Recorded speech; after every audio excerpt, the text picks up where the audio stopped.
सिया दाई चलली गिरिजा पूजन के संग भेली दोई चारि सखिया हे। सिया दाई चलली गिरिजा पूजन के संग भेली दोई चारि सखिया हे।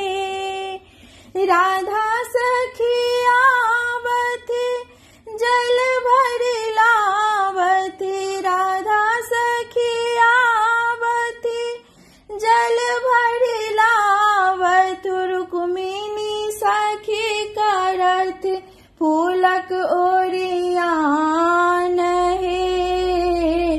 सिया दाई चलली गिरिजा पूजन के संग भेली दोई चारि सखिया हे।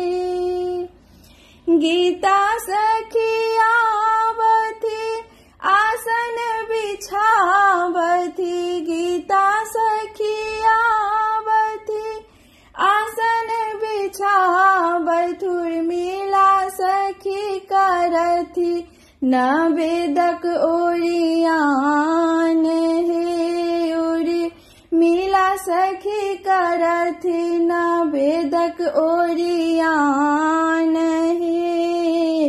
सिया दाई चलली गिरिजा पूजन के संग भेली दोई चारि सखिया हे।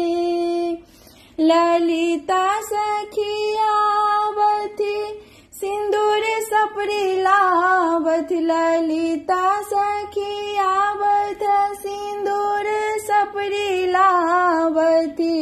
मांडवी सखी करथी धूप दीप ओरियान हे। मांडवी सखी करथी धूप दीप ओरियान हे।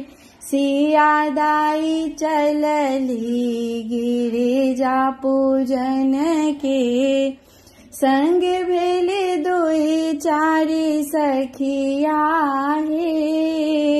सिया दाई चलली गिरिजा पूजन के संग भेली दोई चारि सखिया।